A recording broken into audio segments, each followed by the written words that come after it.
Good evening, welcome to my channel. My name is David Okun, and thank you everybody who have been subscribing to my channel. And if you have shared, thank you so much.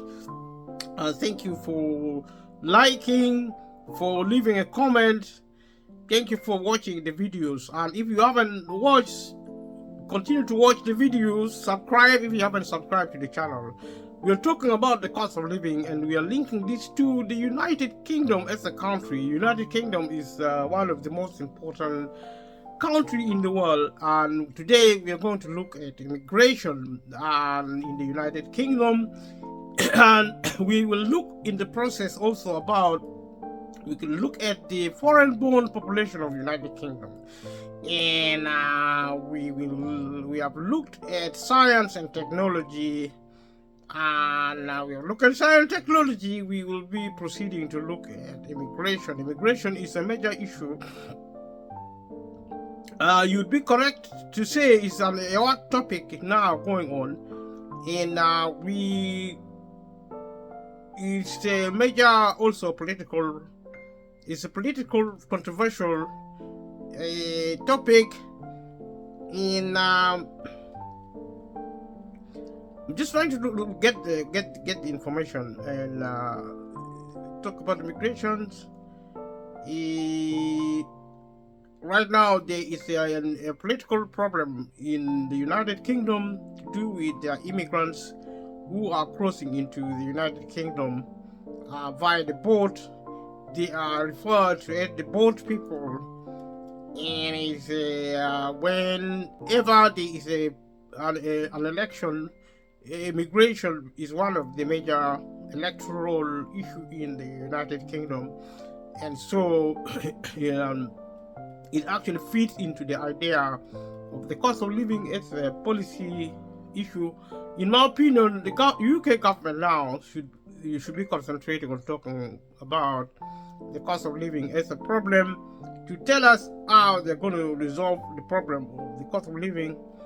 And if you look at the video at the media now, you will find that we are talking mostly about the boat people, and the reason for that is because politicians normally try to look at things which can help them to get votes from the voters. So we estimate foreign-born population by country of birth from April 2008 to April 2007 to March 2008. And we look at the yearly distribution of foreign-born population of England and I think Wales. And we look at this information. We look at the total population. We look Irish born. We look at percentage of total population that was born abroad. Look at this information linked with the cost of living, because see, the management of immigration is actually done by the public sector. Like I said in the previous videos, if you haven't watched them, watch the videos in conjunction with this video, because they are connected. They are all talking about the cost of living, and even if I'm talking about other elements to do with the cost of living, fundamentally I have said in the other videos, and I repeat it here, like I promised before, that I'll be repeating certain points, but these videos are different. The cost of living as a crisis is going to stay. It's not going to go away. There are people who might or might not be interested in the cost of living issue, but it is so important.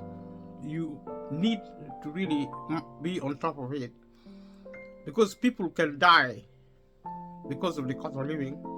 If you cannot access food, if you cannot access energy, if you cannot access housing, if you cannot access the basics, healthcare. The cost of living is a symptom. It's a crisis, a symptom of what is going on in the economy. What is going on in the economy is the failure of the public sector. I've said this over and over again because that is probably the only cause of every crisis, dealing with poverty. If you look at the modern life where there is the market, there is wealth, you will discover that everything needs money. Because if you have the cost of living is an income problem. If you are struggling with income, you're going to suffer the cost of living, and you suffer the cost of income because the government has failed to provide the public sector, the public service in a proper way. The government may tell you that it is providing public sector via the private companies, but private companies are not designed to provide public service. So it fails, and that's why when it fails, it is failing because the government hasn't really thought things through, and it hasn't done the right thing. It's done the wrong thing. As simple as that. The wrong thing being privatizing the public sector, and you provide the public sector, and you remain without public service. If the British people are interested to understand this, they will understand it. If they don't, then they will have nothing to say to their MPs. They will have nothing to say to their government. And when I talk about MPs, members of parliament, you try to phone your MP's office and see if you can actually see your MP. Because the government says one thing, it says one thing, but you check. I've never actually contacted my member of parliament by phone or by any method, but I've actually lobbied an MP and MEP. MEP was actually a member of the European Parliament in the past. We've done that in the past as part of a campaigning group. But what I'm trying to say now is that the condition of the way government works may be straightforward, or it may not be straightforward. It may be more complicated than what people may think, because people may think if the government says something, the government is going to do it. But what I can say to people is that what the government says, if the government can say one thing, but that doesn't mean that is what the government is going to do. Now, if the government says the government is going to provide public housing, it may or it may not. Because normally, when I check to see what the government is doing in practice, let's take housing for example. Housing, you can stay for 20 years or 14 years without being rehoused. You're on a property. The council can give you a house to live in, but you can live there for 40 years or 20 years or 14 years, 10 years, 5 years. The waiting list, when you talk about the waiting list being long, it means people wait and wait and wait for getting housed, to being housed. If you're homeless, the government is going to give you a temporary accommodation. Often, these temporary accommodations are actually private property. They belong to private individuals. They're not public housing, they're private housing.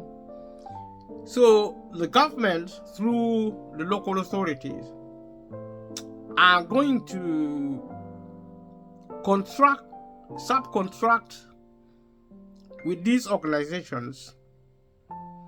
Now, when I say the government subcontracts, What I'm trying to say is that the government is not building houses for anyone. It's not. What the government is doing, when I say the government, I mean the United Kingdom, because I'm talking about the United Kingdom. And I'm also talking about immigration. Because when there is an election, like next year, the UK is going to hold a national election, a general election. That is going to be a national exercise. It's going to be nationally done. And so election is going to take place next year. So the Conservative Party in the UK is now in the government. It is running the country at the moment. It has been running the country for, I think, 14 years or more. And the government having done so, have been selling off the public sector.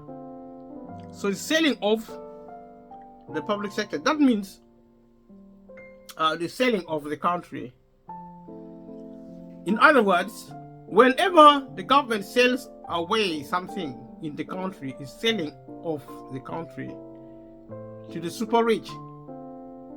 In the sense that people who buy anything resembling a country are the super rich, the multimillionaires who are actually 10 or 15 or 5%.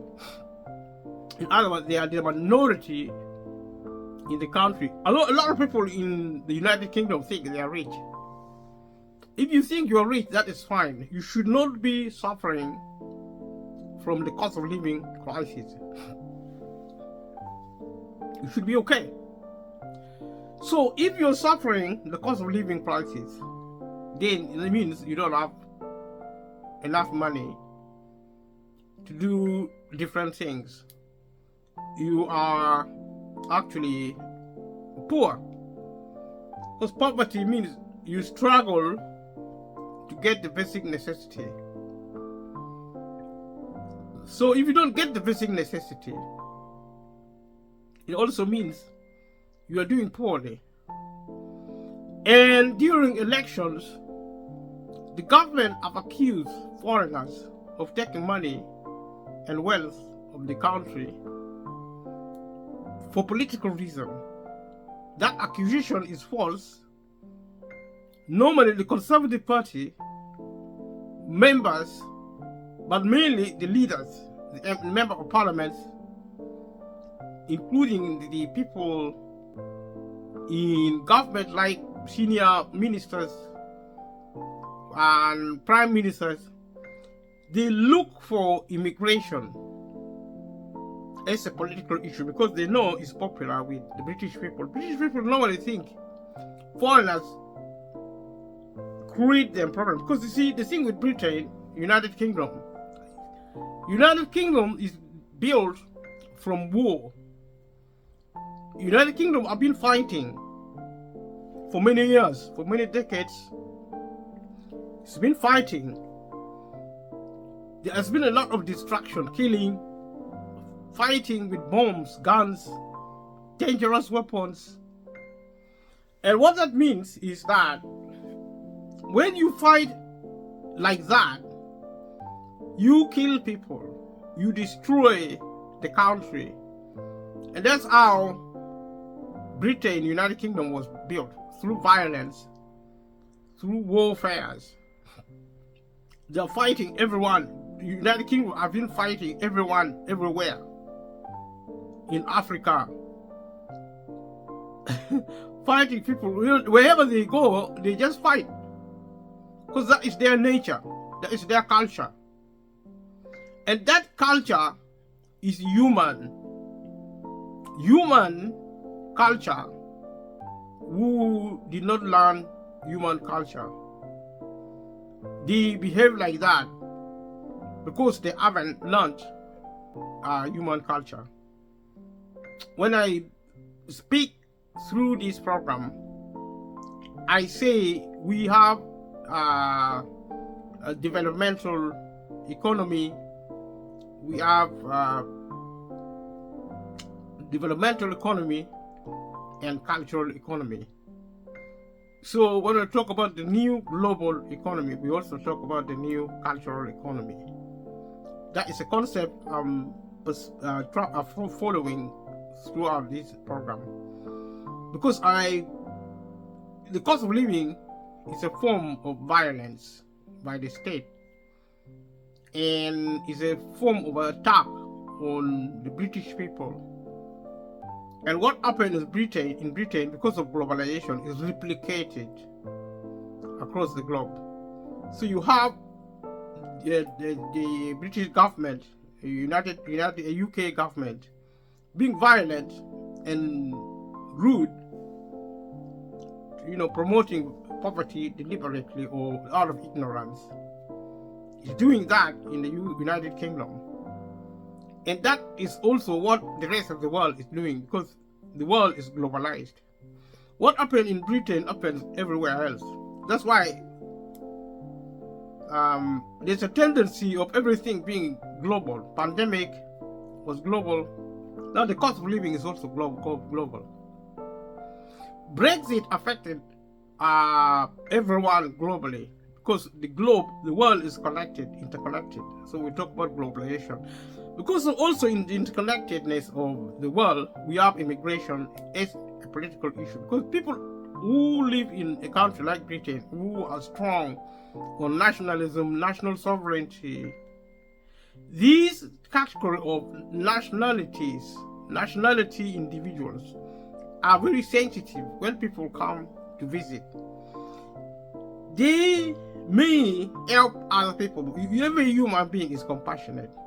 It's our nature, human nature. We help people, we help other people. But immigration is not a form of charity. When people come here, Britain allowing people to come into the UK, they are not doing other people charity. This point has to be very clear. Because normally we hear politicians making political rhetoric that the British people are very generous. They talk about foreigners who are coming into Britain. These people are not beggars. They're not coming here to beg wealth. They come here because they want to come here. Britain is a nice place to be. And if you invite visitors, it doesn't mean you are generous. You're just being human. If you go to other worlds, other countries, members of those countries also invite people. These don't. Well, I mean, there is hospitality everywhere. I mean, if somebody comes to your home and you provide hospitality, it doesn't mean you're necessarily generous. You're not doing visitors. You're just being courteous. You're providing courtesy. Everybody does that. And when people come into the UK, don't think that people are coming into your country and the British people, the United Kingdom people, which actually the British, they're not they're not going to visit other people. They travel. They go there. Some of them also settle outside their country, and those countries behave similarly to the British people. They don't like foreigners to come and overstay. And that's actually the issue of immigration, because people who come to settle are actually the ones not welcome in the United Kingdom at all. The British people who come here, we talk of legal and illegal immigration. Forget about that. That is just a smoke screen. The British people do not want foreigners in their country. People who come here to settle, they are not really invited. And that is not a problem in Britain alone. It's a problem in every other country. Every country do not want foreigners to come into their countries. People are territorial. And in Britain, politicians, especially the conservative, the right-wing extremists of politicians, use this racial issue. It's because it's an issue of racism. The British people are racist. African countries are racist. The Europeans are racist.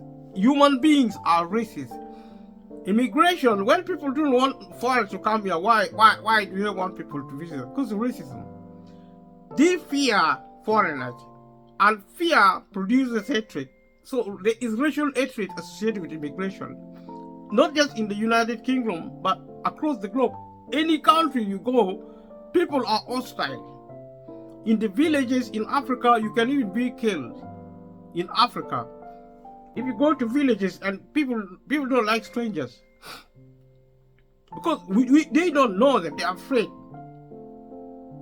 People are afraid of strangers. Foreigners who come into a country are strangers. The British people, white British, black British, Asian British, wouldn't want anybody to come into their homes. These people are territorial. And if you are British or from England and you go around invading the privacy of other people, you go into houses and break in or just request yourself to access people's property, private homes. They are not going to allow that to happen, because you see, this is actually also security issue. People are anxious. When people come into this country, it's the same like as if they're invading your privacy in your home. Imagine somebody not even phoning, not even ringing your doorbell, they're already in your sitting room. You will be so scared because you don't know them, they're strangers. And this is the problem with immigration. People are afraid of immigrants. Everywhere in the country, they are afraid. So fear is a factor of resistance to immigration. Immigration is a very, very, very dangerous. It's a very, very serious. It's because it involves racism. Immigration is the same as racism, and we cannot say immigration is racism because racism is illegal, but immigration is actually legal. So we cannot really say when the government talks about immigration, the government is talking about racism. It's actually promoting racism by talking about immigration, because the technicality come with the law, with the legal technicality, now not allowing us to tell the truth, because it is too complicated for politicians to say we are racist. We, the Conservative Party, are racist because we like talking about immigration more than the Labour Party. So you could say the Conservative Party are more racist than the Labour Party, who are also racist, because they don't want foreigners. They are British, and the British people are racist because they don't want immigrants in their country. They are afraid of them. And it's not just Britain. I know people live in denial. They don't want to tell the truth. Immigration is racism. In the UK and in the rest of the world, the same. The UK are no worse or no better than Spain, Italy, or if you think that is Europe, then go to America. If you think North America is more developed, maybe Canada is more civil, go to Brazil. In South America, the same. There may be other variations, but it's fundamentally the same. In Africa, it's probably even racism in Africa is probably even worse. You go to a remote village as a stranger, you could be killed, literally, because they don't know you. What are you doing there? That is their territory. We humans sometimes behave a bit like animals. We talk of civilization. Yes, we are civil. But now, with a lot of hostility, with a lot of violence, a lot of tensions, a lot of, lack of peace. Immigration is really a very sensitive subject, and there's a lot of violence, like I said, that even make immigration issue more violent. People have been killing foreigners in different parts of the world. Not even foreigners, people who are actually different are being attacked. It's about discrimination. It's about, being intolerant. And we would like to think that we are tolerant. We are a tolerant country, but we are not. Everywhere in the globe, there's a lot of intolerance. And that is because culturally, we have become so incapacitated that we no longer understand humanity the way we should have understood humanity. We are less patient, we are less tolerant, because we are less knowledgeable about humanity. And my invitation from the beginning has been to try and revisit our culture. Culture means valuing humanity, changing the way we think. We change the way we think differently. We think to value human beings, because what we think is what we are. As we think, so we are. If we think food, we begin to think more, value food a bit more. If we think, food is good, then we begin, our attitude to food is going to change. You can, teach our children the food is a good thing, vegetables is a good thing, fruit is a good thing. If they begin to think like that, we think fruit, vegetable, we begin to eat more fruit. That is what the psychologists think, and I think the psychologists are right, because what we are, as we think, so we are. So if we think human value first, then we begin to think differently. We begin to change our behavior, and our behavior actually begin to modify our habits and personality, behavior, mentality, and the cycle goes on and on, and we begin to become better people. We become more humane, more respectful, more peaceful. And this is what I am actually suggesting. Let us begin to change the way we think, our attitude to foreigners also. And but before we even start thinking of foreigners, we have to start thinking from home, to start living peacefully, more peacefully. Because the more peaceful we are as nation states, the more accommodating we are. We're using the law to try and support how people think, how people behave. Although we don't like something because we know it is illegal.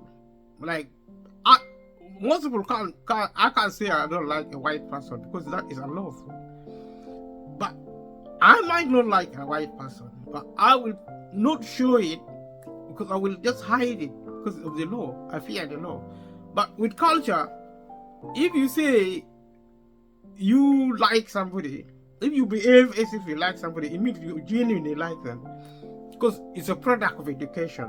How you teach yourself to start liking a human being. The human being actually is a threat if they are violent. But if they are peaceful, they are not a threat. A peaceful person is not a threat. Somebody is a threat when they are violent. We suspect people because we have had bad experience with people. We have had people being violent. We have seen the world wars. We have seen the war in Ukraine. We have seen really violent people, savage people. In Britain, in the United Kingdom, like I said it before, United Kingdom was created by violence. So much blood was spilled.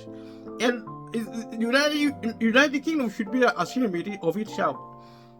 So is the rest of the world, because that's what happened in the rest of the world.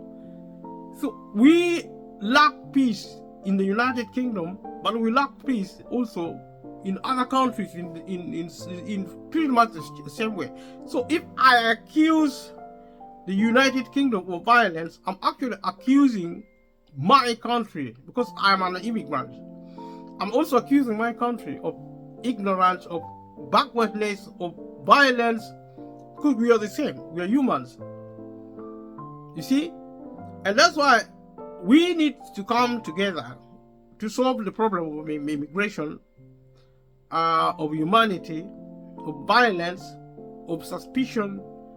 You know, we need to change the way we think, because these actually relate to the cost of living. Cost of living is a product of violence, is the product of negligence, the product of negative attitude by the state on people. Because the state doesn't care about people, British people. The United Kingdom government doesn't care about the British people. If it did, there would not be the cost of living crisis. And this is across the globe. In every country where is the cost of living, the government is responsible, because the government is running the countries. The United Kingdom government is running the United Kingdom. So if there is a problem, the government takes responsibility. And there are now politicians who I may say is either too rich, as in practicing dishonesty. They are now saying there are voices within the political class and within the media. The government cannot help everyone. That is nonsense. The government should help everyone, because it is ruling over everyone. The people of Britain cannot rule themselves, so they cannot be responsible. The government wants the British people to be responsible for their life. The government should stop ruling over them. You cannot have your cake as a ruler and eat it. You can't sit there and have so much power and privileges and then turn around and say, okay, we are ruling over you, but you have to look after yourself. If you're ruling over us, look after us as well. And that's in the United Kingdom. It's happening in the United Kingdom. It's happening across the globe. In Africa, in Europe, in Asia, in Brazil, in wherever it is happening, this should stop. And this is why the cost of living is a symptom of a bad government in the United Kingdom. The cost of living is a symptom of a bad government in your country. It doesn't matter where your country. Tell your government the truth. If you want to lie, then lie to your government. But tell your government the truth. If you are allowed to tell your government, at least you have the privilege. You need to have the accurate, you have the right information to tell your MP that the cost of living should not occur in Britain. In the United Kingdom, cost of living is happening because the government is violent. The government is rude. It's abusing the British people. And it should stop. Because there is a lot of wealth. Why is the government not using the national wealth to get rid of the cost of living, to get people out of poverty? Because the government is a bad government. Because it is a wrong government. It's rude. It is violent. You see, it's abusive. And this culture should change. In the United Kingdom, it should change across the globe. And I'm telling the truth. So we're looking at immigration, the attitude of the government. I've been talking about in terms of immigration, because immigration is a public sector issue. You may think of something else, but it's a public sector issue. So when the government has closed down the public sector, it cannot deal with immigration. That's why now you see the boat people and the media trying to use the boat people, I don't even know who they are, for political reasons, to support the Conservative Party electorally. Because the country will vote the Conservative if they talk about immigration. That has always been the case. They will vote for the Conservative. If the Conservative can successfully talk about immigration, the British people are going to vote the Conservative. If the Conservative talk successfully about crime, the British people will vote for it. If he talks successfully about the economy, he will vote for it. Law and order, all these things. But it has failed economically because of the cost of living crisis. That's why the government now is avoiding talking about the cost of living crisis, because it is an electoral liability. It's not concentrating on immigration. The police are now being given power to stop and search. They're actually stirring up the police to be more violent, to harass the British people, to show that, you know, the Conservative Party is tough on crime. But you see, who is the criminal? If you don't tell the truth, who is the criminal? You should be talking about the cost of living. Why are the British people living in poverty? Talk about that. And then start talking about other things. Because you see, you cannot have your cake and eat it. You have no right to talk about crime because you have shut down the public sector. Crime cannot be addressed. And stop actually sending to police, giving funny powers to the police to harass the British people for political reasons. You are being an abuser. If you want to address crime, start funding the public sector. Start funding the police. Start funding the military. Look after these people. These are human. They may be wearing uniform, but these are actually human beings, flesh and blood, trying to protect the country. Stop abusing them and turn around and pretend to be a party of crime, a party of law and order. And that includes immigration. Stop pretending that you are trying to deal with the boat people. You cannot deal with them. These boat people, how many are there? These boat people, if you didn't want them to come to the UK, it takes only 1 week. Actually 24 hours, they won't come. They are coming now the way they want because you have shut down the public sector. You have no money.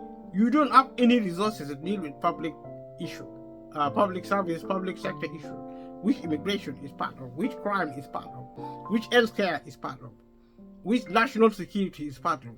Closing the country, the public sector is negligent, and that's why we are having all sorts of problems, especially problem with the cost of living, which I'm talking about. The cost of living is a symptom of a bad government and a bad country, which actually is the United Kingdom and also the global country, because they are doing the same thing. What they are doing in the UK, they are doing elsewhere. So government in the UK and the United Kingdom should correct the wrongs and speak to their fellow allies, you know, in Europe, in America, in Africa, and start doing the right thing. Start running the public sector effectively. So the people coming into this country, statistically, is talk about foreign-born population of England, a total population, the Irish-born population in England and Wales. So the foreign-born actually 100,000. The total population is 17 million. I don't understand this statistic, so I'm not going to look at it. Let me just go through something else. I don't understand that figures. So the United Kingdom has experienced successive waves of immigration. The Great Famine in Ireland, then part of the United Kingdom, resulted in perhaps 1 million people migrating to Great Britain. So there was a famine in Ireland, and because of that famine, and first of all, in Ireland, the Great Famine in Ireland, at that time, Ireland was part of the United Kingdom. So the Great Famine which occurred in Ireland was a trigger for immigration. It's estimated that nearly 1 million people migrated into Great Britain. Remember, I said about Great Britain, that Great Britain is a combination of England, Wales, and Scotland. That is called Great Britain. So when we talk about Great Britain in Northern Ireland and Ireland, we are actually excluding Ireland in actually talking about Great Britain, but we are including Ireland when we are talking about the United Kingdom.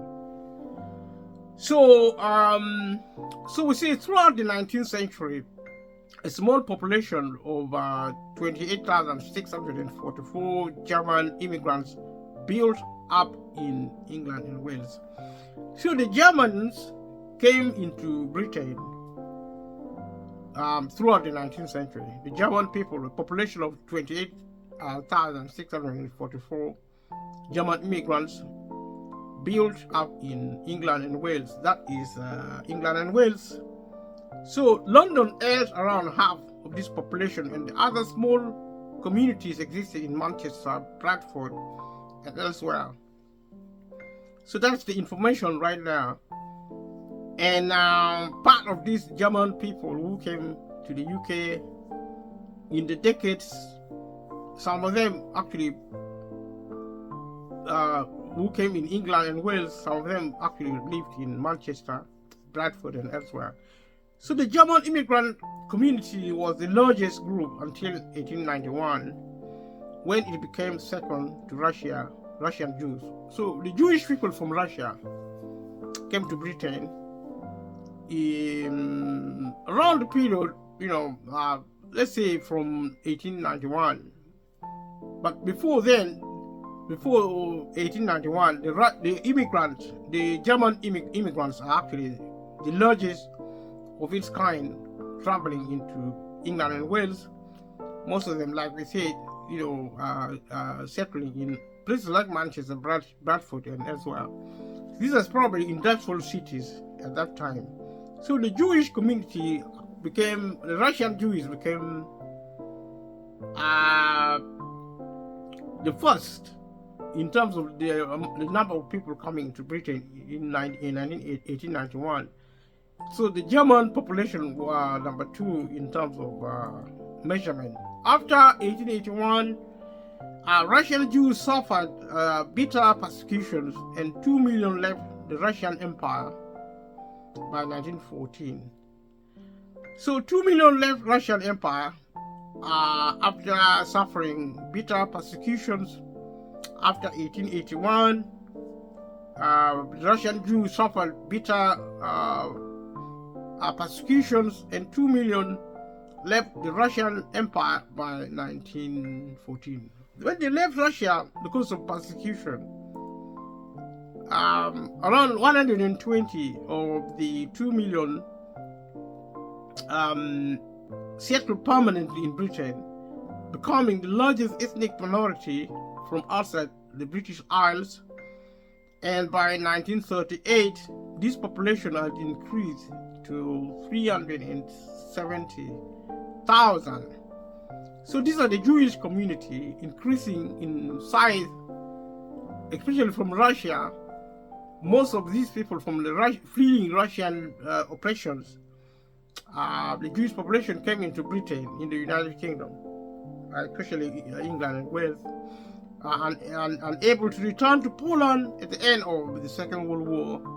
Over 120 Polish veterans remain in the United Kingdom permanently. That was around the same time, probably. So the Polish were also persecuted. Mostly people, when they travel from one country or another, there is a crisis. Because when people move from one place to another, there is a crisis. Crisis can be created by adversity or by opportunities. Like if there is, if people think there is wealth in the United Kingdom, that creates a crisis of expectation. People's normal life are disrupted because the way they make decisions in a certain way, in a different way, to move away from one place. So the actual decision and the action resulting from that decision creates a crisis. So in theory, but also in practice, the process of movement actually preceded is preceded by crisis. People move when there's a crisis. Like I said, the crisis can be people changing the way they think, their expectation changes. These things that, I want to go to England because there is more opportunity there. And that creates a crisis because they have to move. They have to start changing the way they live. They have to really physically start looking for money, for moving, means of moving. It's not easy to move from one country to another. And often people who move are those with opportunity to move. A lot of people don't really move even if they are in a crisis of one sort or another, which could have necessitated their moving. They don't because of lack of resources. Actually, poor people actually are less likely than not to move. After the war, many people immigrated from colonies and former colonies in the Caribbean and Indian subcontinent as a legacy of empire or driven by labor shortages, like I said. So people looking for work. And also colonialism, Britain went abroad. Like I said previously, the United Kingdom is created by war and violence, because colonialism is a form of warfare. You go and invade other countries and colonize them and take them away by force, become your country, become your nation. So India, for example, was a colony. The Britain went there and took on India by force. They say you are India, but now you are British. You're Britain. You're no longer India. You are British now. So this created immigration, because if you're British, you can travel to a British country. So today we have something called the Commonwealth, even after colonialism. I don't know why Britain stopped the process. I think it was expensive. It became, because it's easy sometimes to take a territory, but to sustain it become really, because it's so big, the globe. Imagine the entire globe being owned by Britain. How is it going to look after this country? Because, so that's why I think Britain gave up on the idea of the empire, including India. So you don't just withdraw, but you want to control, you have to leave some level of control there. And that's how colonialism, something called neo-colonialism, the aftermath of colonialism is happening. And that actually informs how people behave sometimes in terms of immigration. So, in 1841, only 0.2% of the population of England and Wales was born in a foreign country, increasing to 1.5% by 1901, 2.6% by 1931, and 4.4% in 1951. This is assembled information including the population of England and Wales. And those who were born in a foreign country, their numbers began to increase to 1.5% by 1901 and 2.6% by 1931 and 4.4% in 1951. These are actually statistics. In 2014, the immigration net increase was 318,000. Immigration was at 641,000, up from 526,000 in 2013, while the number of immigrants living for over a year was 323,000. So people who went out, who emigrated, emigration means people living in Britain, going to other countries. So immigrants, the number of people leaving the UK were more, it is actually more than people coming in. So in terms of net, immigration was 641%, up from 526 in 2013. Actually, there are almost 50% of people who leave there are 50% less, because we have 641 and 200, almost 50% of people who come in or who go out are actually the same with the people who come in. People who come in are actually 50% more. Let's put it this way.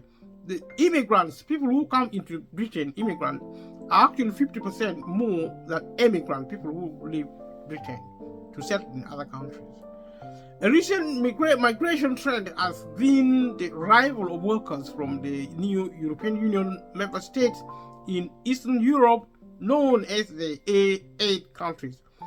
Probably this statistic rising from 2013 was the impact of the European Union.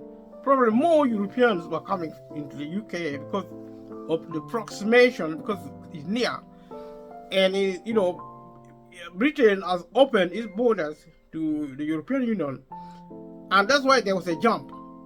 So in theory, because part of the reason for Brexiting the EU was because to control immigration. Because like I said, Britain as an island, as a former colony, is more sensitive to the idea of sovereignty than other countries, especially the right-wing conservatism. The British are more right-wing in their tendencies than other people, because still they are in favor of a strong country, a strong sovereign force, because they are a country of war. Because this is one of the greatest power. Britain is responsible for so many power infrastructures, and so that's why immigrants, the conservatives, are more sensitive to the idea of nationalism. Nationalism as a cultural trait is very British, in the sense that these British people have always been at war. Even when the rest of the world is sleeping to rest, there is actually no rest for Britain and the British people. A bit like the wicked people who don't rest. Because if you spend the rest of your life, all of your system is built based on warfare, including industry, including trade, including the politics. In the United Kingdom, we have something called the adversarial system of politics, system of parliament. That is actually to reflect the attitude of Britain as a warmongering country. Britain is built based on war and violence. So racism is quite common. Is a common sense. Actually, what do I say? Nationalism is a very common thing. It's a very commonsensical thing to do. Because the way to protect your country, if you're a violent country, you build based on violence. Even your foreign policy, in terms of negotiation, foreign policy, and the diplomatic missions, these are all based on violence and and I don't even know how to say it, because everything is war. To do with the United Kingdom. United Kingdom is a little war. If you visit the museums within Europe, Europe has been fighting more than any other continent in the world, and like China, North Korea, but Britain is the number one country as a warmongering country. Still a country which everywhere you go, even the church, museum,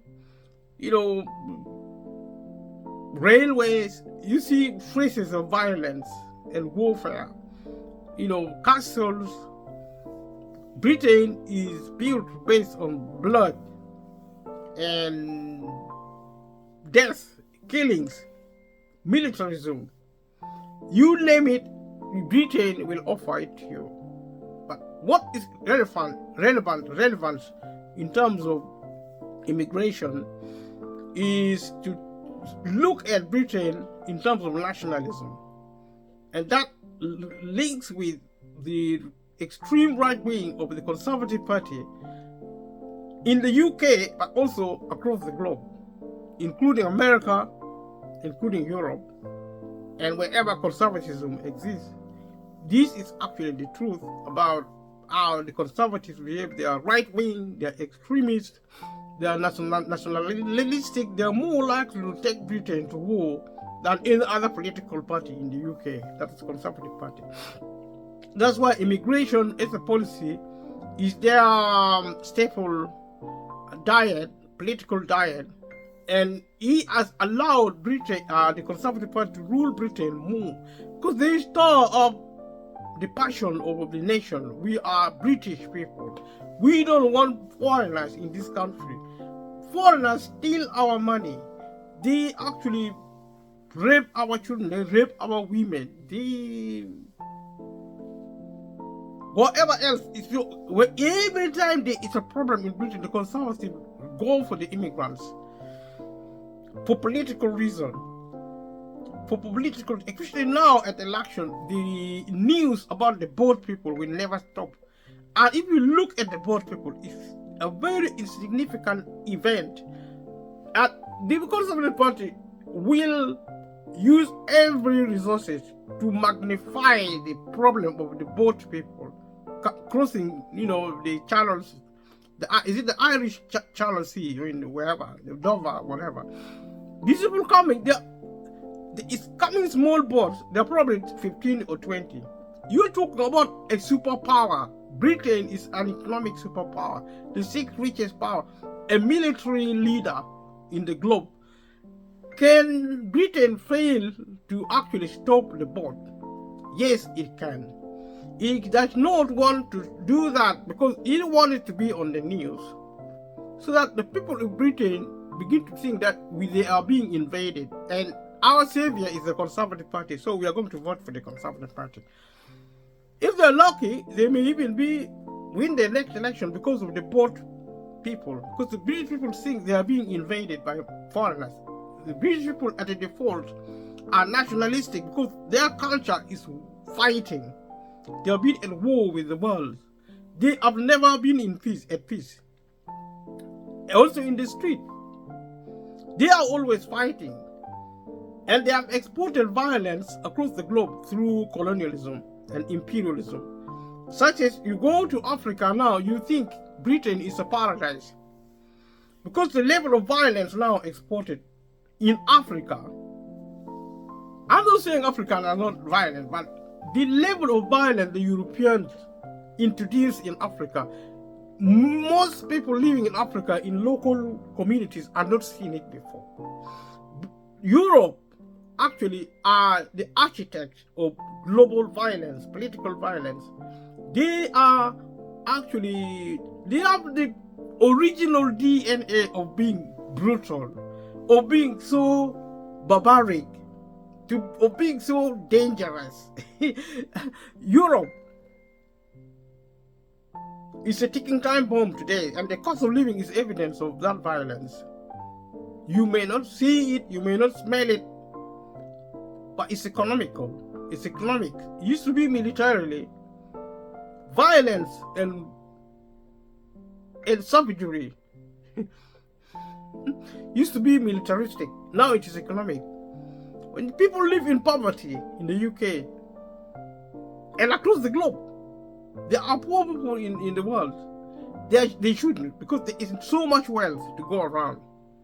And the reason for that is violence, which actually is getting out of control now. The shutting down of the public sector is evidence that the British government is prepared to destroy the British people, which it now sees as the enemy within.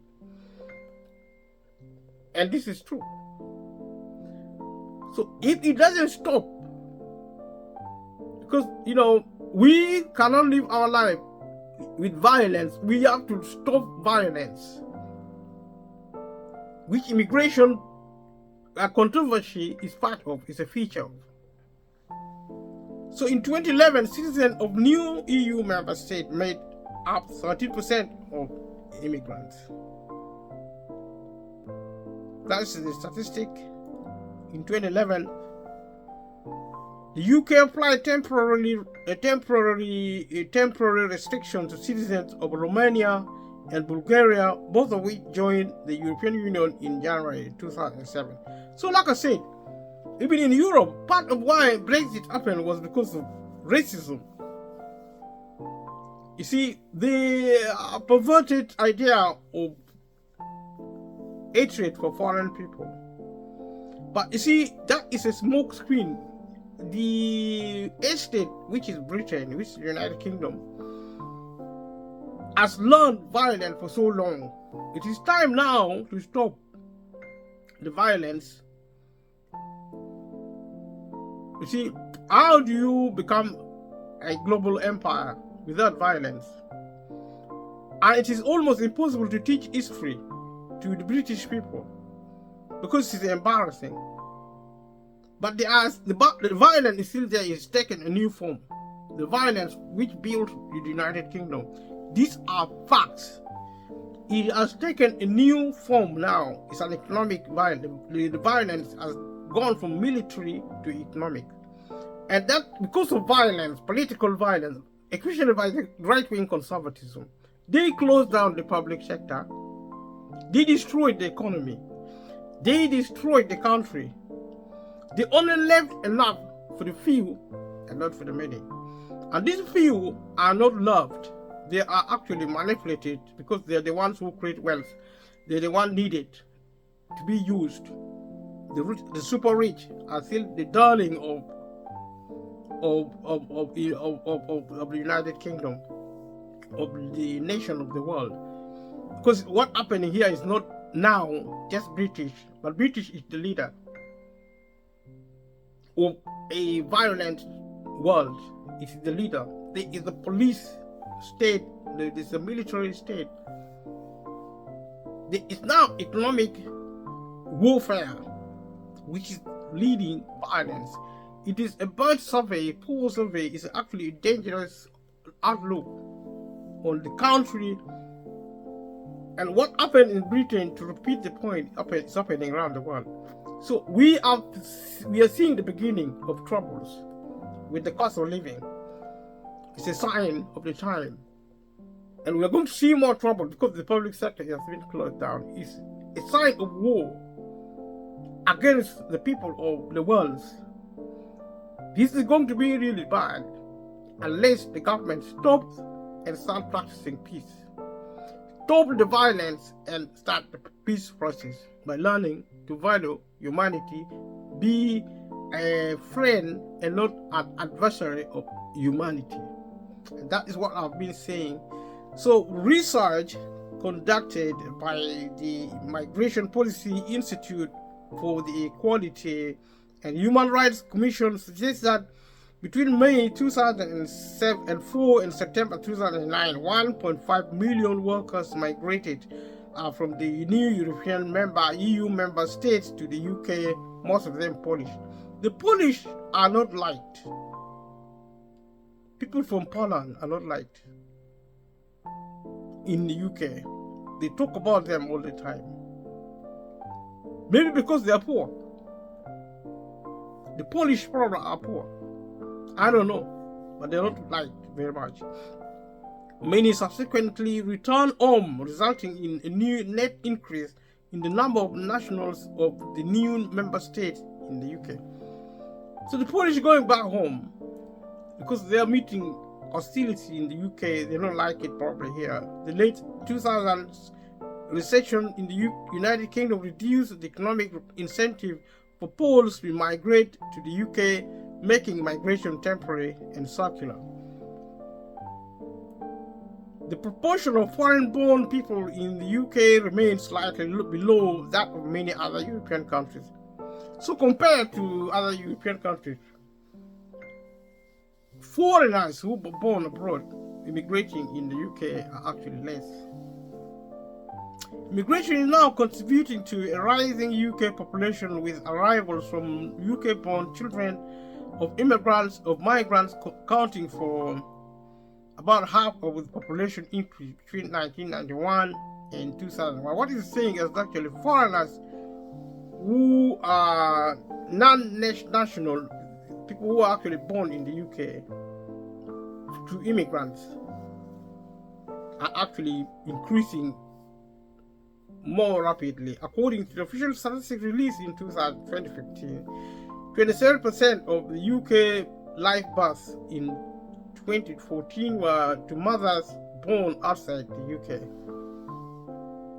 To UK-born children of migrants,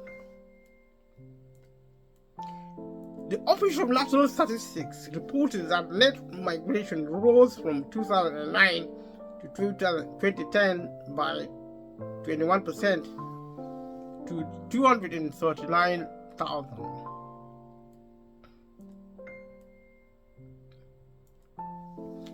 In 2013, approximately 208,000 foreign nationals were nationalized as British citizens, the highest number since 1962. In the scheme of things, there are not many, because there are 63 million people in the UK, and that's even not many compared to other people. I mean, this figure fell to around 125,800 in 2014.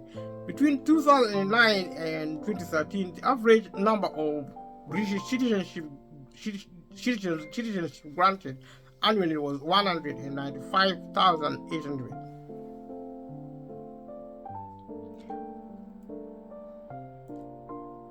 The most common previous nationalities of those nationalized in 2014 were Indian, Pakistani, Filipino, Nigerian, Bangladeshi, Nepali, Chinese, South African, Polish, and Somali. The total number of grants of settlement which confer permanent residence in the United Kingdom but not citizenship was approximately 154,700 in 2013, higher than the previous 2 years. Estimated number of British citizens living overseas by country in 2006. In 2008, the British government introduced a points-based immigration system for immigration from outside the European Economic Area to replace former schemes, including the Scottish government's Fresh Talent Initiative.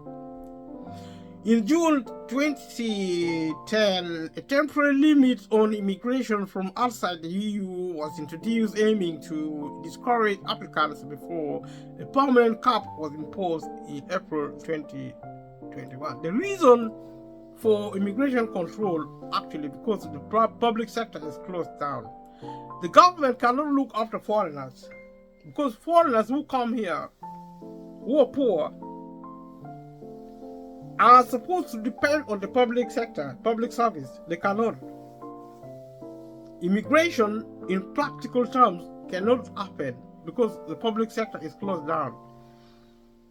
The government is unable to operate the public sector because it doesn't exist anymore, which is closed down. So the public services are also closed down. And it is not really correct to say that private sector can provide public service. It cannot, and it does not. The government may be giving them money, but this money actually is a waste of public money, and the government should stop doing that in the United Kingdom or elsewhere. Immigration was an important feature of British society in the 19th century. Between 1815 and 1930, around 11.4 million people immigrated from Britain and 7.3 million from Ireland.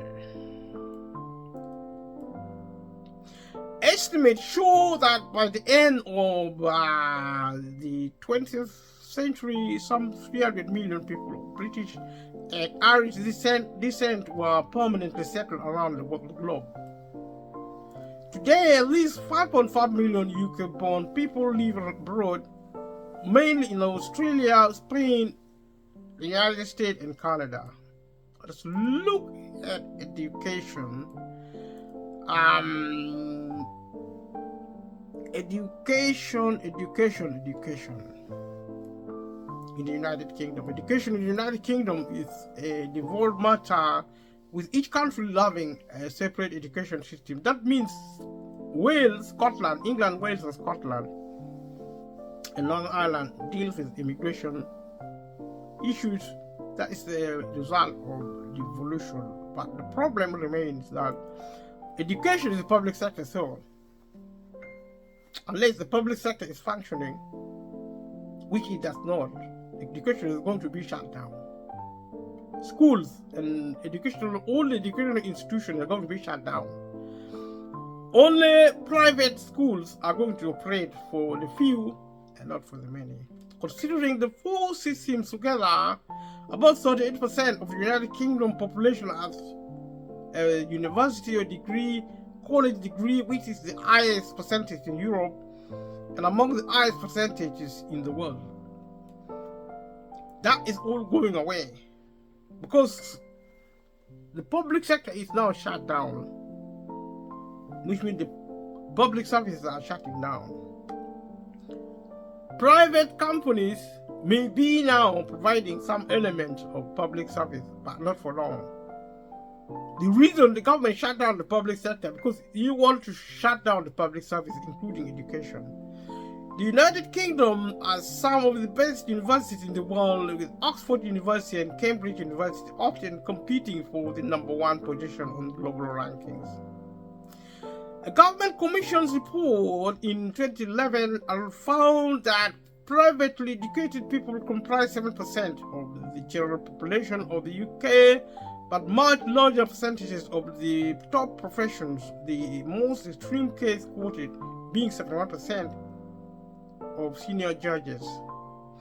If it is only 7%, that is what we will have in the future as privately educated people who are actually multimillionaires and their children. The rest population will be excluded from education in the world, not just in the United Kingdom. We are talking about the United Kingdom now. Let's talk about England, education in England alone. Christchurch, Oxford is part of the University of Oxford, which traces its foundation back to century 1096. Whilst education in England is the responsibility of the Secretary of State of Education, the day-to-day administration and funding of state schools is the responsibility of local authorities. It is devolved. But the problem cannot be solved by devolution. That is actually a nonsensical political and policy strategies. The policy to promote education is actually to nationalize educational system and its funding infrastructures. That's the only way. Universally free of charge state education was introduced piecemeal between 1870 and 1944. Education is now mandatory from ages 5 to 16. In England, youngsters must stay in education or training until they are 18. In 2011, the trend in international mathematics and science study teams rated 13 to 14-year-old pupils in England and Wales 10th in the world for maths and 9th for science.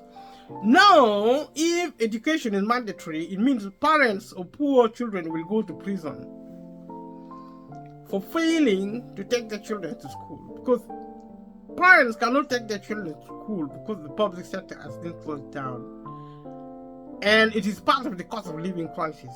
Education costs to the parent of educating their children in terms of school uniform, public transport, school meals, and all the other costs associated with educating children. And this is just the beginning. Because now we still have some elements of government support, but it is because of privatization this will stop, because private sector cannot provide public service, period. If the government wants to provide public service, it should renationalize public sector. Public companies which are actually there to provide public service should be renationalized, to be owned publicly. That's the only way to provide public service in every sector. And that's why there is a cost of living crisis. If the public sector was functioning properly, if the public service was functioning properly for employment, for income, there would be no cost of living crisis anywhere in the world, including in the United Kingdom. So the majority of children are educated in state sector schools, a small proportion of which select on the grounds of academic ability. 2 of the top 10 performing schools in terms of GCSE results in 2006 were state-run grammar schools. In 2010, over half of places at the University of Oxford and University of Cambridge were taken by students from state schools, while the proportion of children in England attending private schools is around 7%. 7% is what to look for going forward. If the government fails to nationalize the public sector, let's look at education in Scotland. The University of Glasgow is the 4th oldest university in the English-speaking world, and one of the Scotland's 4 ancient universities. Education in Scotland is the responsibility of the Scottish Government's Cabinet Secretary for Education and Skills, with day-to-day administration and funding of state schools, the responsibility of local authorities. Scotland is following the behavior of England. It's privatization. That means the end of public sector. 2 non-departmental public bodies have key roles in Scotland education. The Scottish Qualification Authority is responsible for the development, accreditation, assessment, and certification of qualifications other than the degree which are delivered at secondary schools, post-secondary colleges, or further education and other centres. Education Scotland provides advice, resources, and staff development to education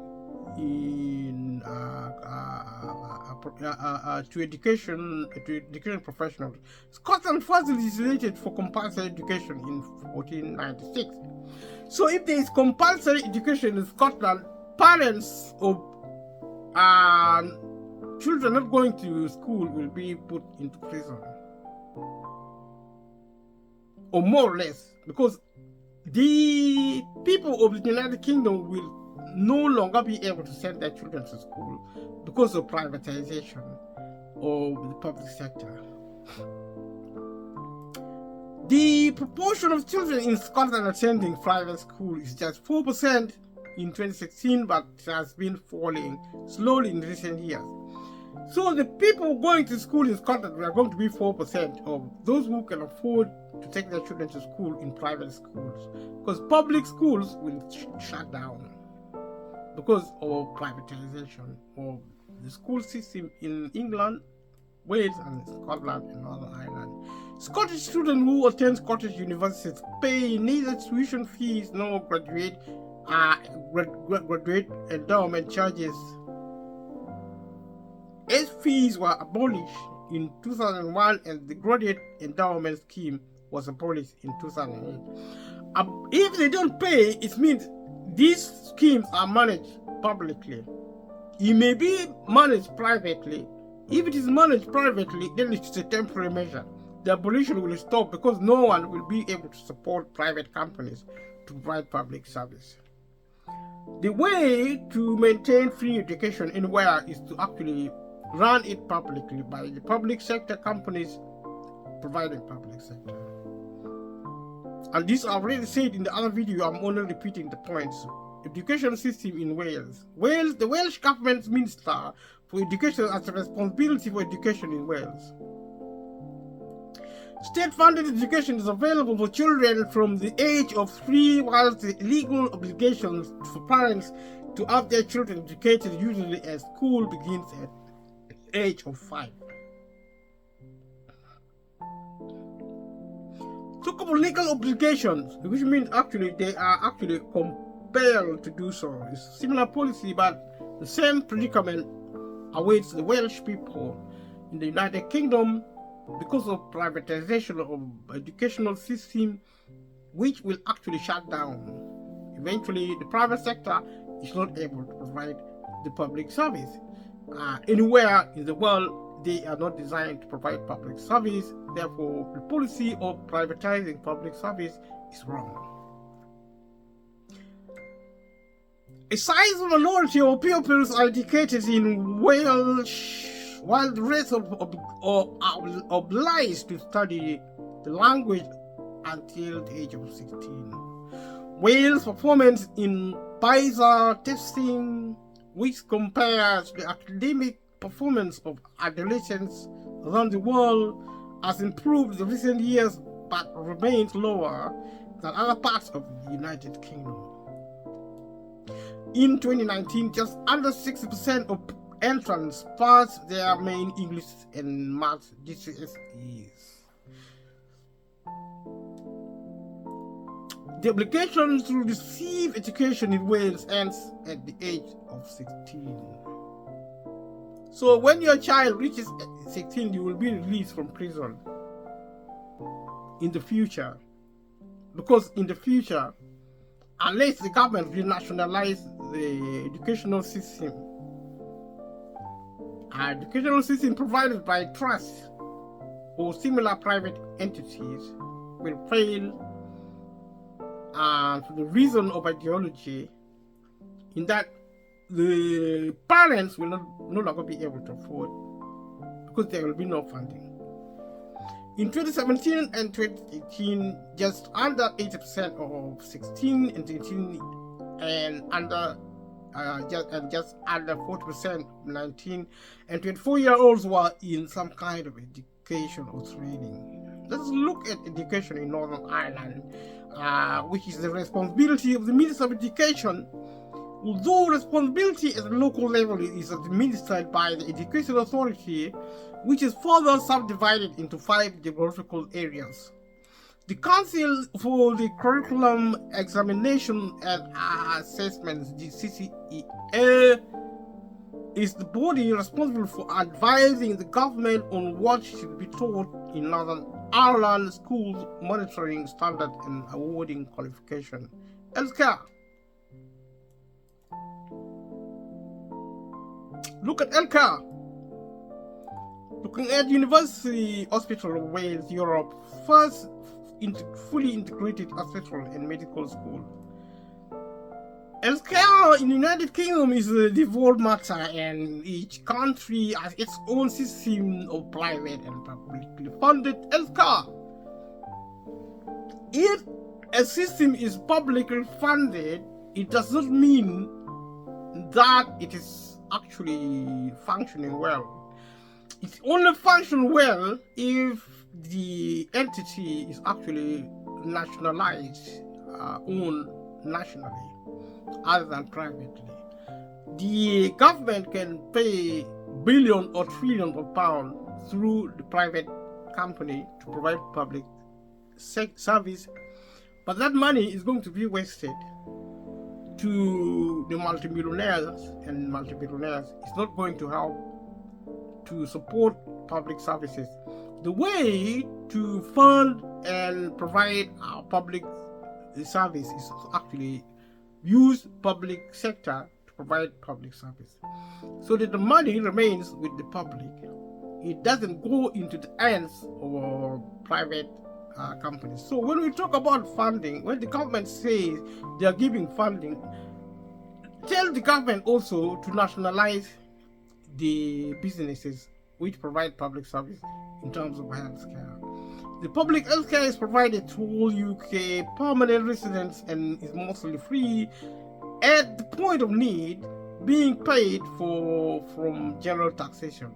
The payment is one thing, but the ownership is another thing. The problem is now not to do with funding necessarily, because the funding given would have been enough if it was using the correct system of healthcare, which is actually the public service businesses providing public service, so that monies cannot be wasted to be paid to the to be paid to private companies. So it doesn't matter how much money the government put into using public money to finance healthcare is going to be wasted, because these companies are actually public companies. These companies are public companies, private companies which are not suitable to provide public service. So that is always the problem. Public healthcare is provided to all UK permanent residents. Is mostly, the word is mostly free at the point of need. Now that is a modification of policy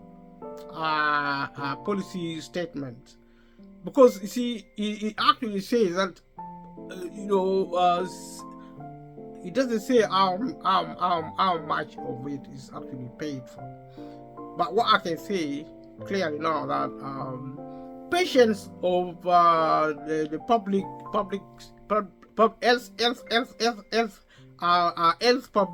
health service, rather, so to speak, patients of public health service do not get treated now effectively, if they get treated at all, because of money. There is no money. The money given are actually kept by the public sector to build capital and infrastructure. Only a tiny proportion, which is actually insignificant, is left for revenues, and that is why the ambulance system is not working. That's why the bed system is not working. Patients are being sent home from the hospital to receive care from their home, because there are no beds in the hospital. The government is pretending to be saving money, but the government is actually not in charge of providing health care. The private sector are actually trying to save money for themselves. That this money is not given to them to be saved. It's given to them to be spent on public service. And the reason they are trying to save money, so that they can use the money to invest, to enrich themselves by investing in capital and infrastructure to promote their businesses. So that is actually indirect stealing of public money in the pretense of providing public service, which they don't, in order to enrich themselves using taxpayers' money, using private businesses to provide public service. The same as the government taking public money and giving it free of charge to private companies. Private services are not being provided now, because the public services should be provided by public companies. But private companies are now the one running the National Health Service in England and Wales and everywhere in the country, and should I say also globally. So the public the World Health Organization in 2000 ranked the provision of healthcare in the United Kingdom as 15th best in Europe.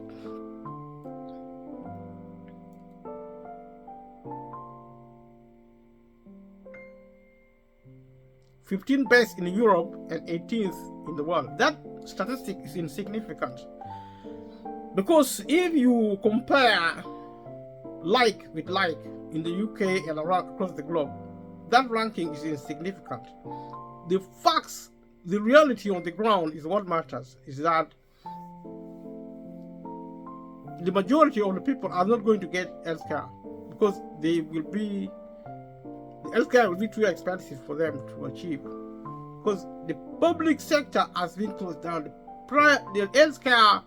The public healthcare system is shut, and that's why now if you go to the hospital, the doctors cannot treat patients, literally, and you see that with long waiting lists. You see that with the general practitioners in the UK failing to give appointments.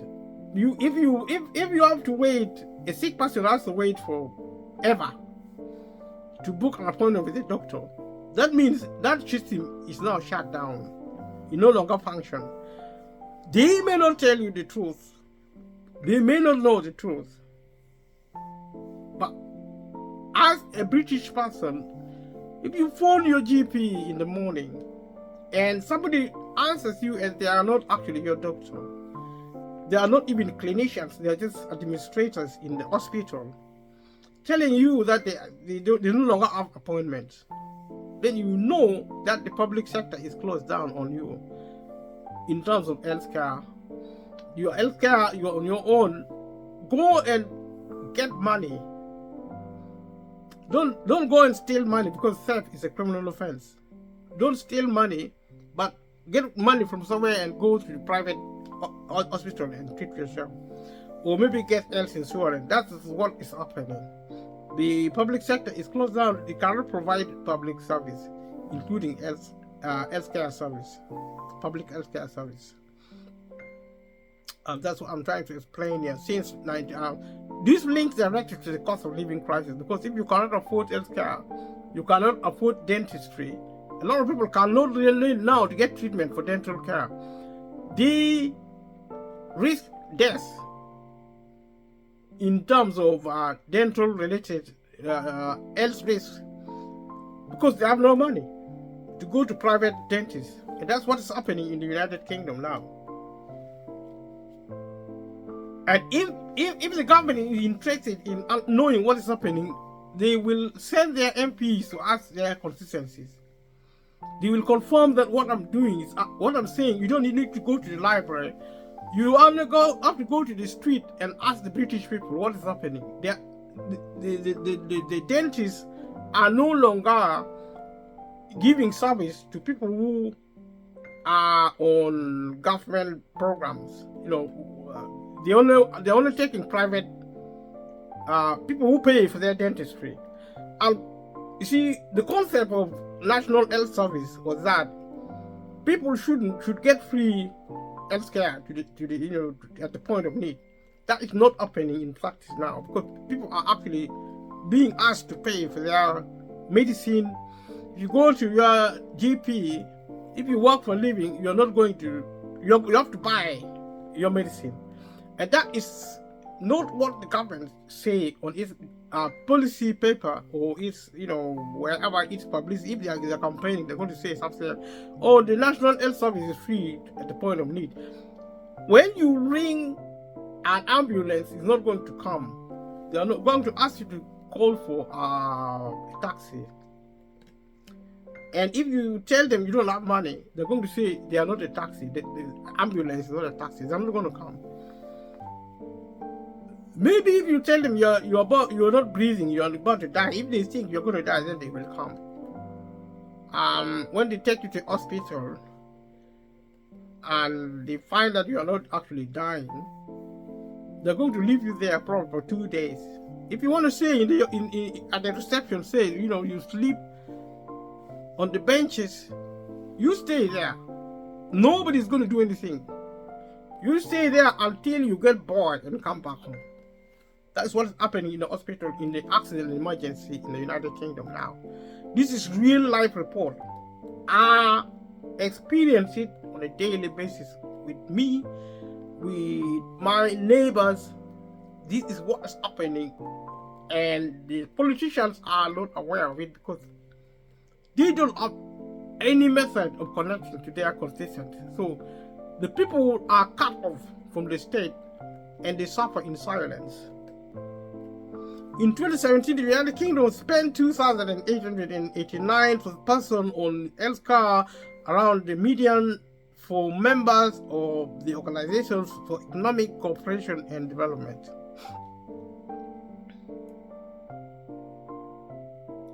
Regulatory bodies are organized on a UK-wide basis, such as the General Medical Council, the Nursing and Midwifery Council, and non-governmental base, such as the Royal College's political and organizational responsibility for healthcare lies with 4 national executives.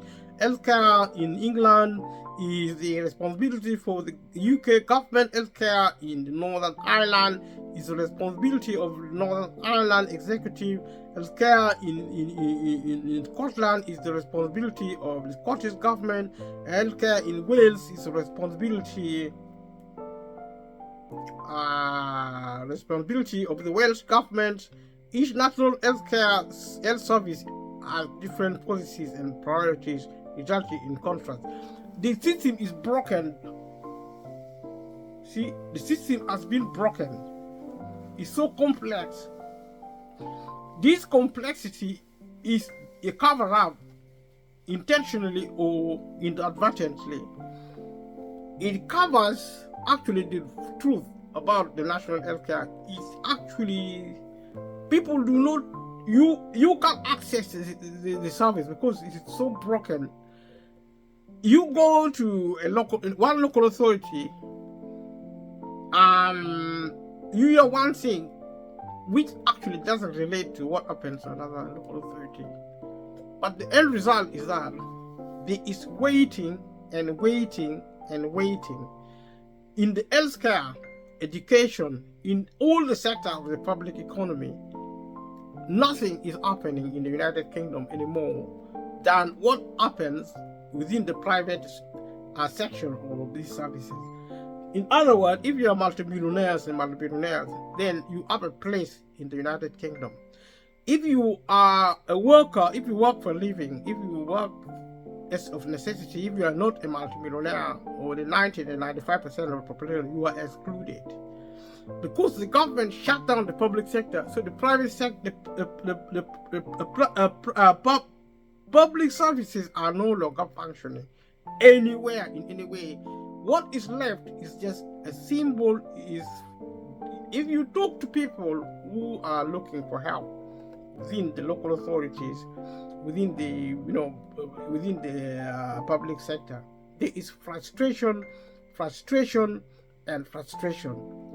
A lot of people in the United Kingdom now are on the edge because the country is so bad that if you are an elderly person, if you're a young person, if you're poor, and most of the people are actually poor, this country is a ticking time bomb. And if you think Great Britain, United Kingdom is a bad country, go to other countries, it's even worse. In Europe, in America, in the United Kingdom, in Africa, in the Middle East, is even far worse.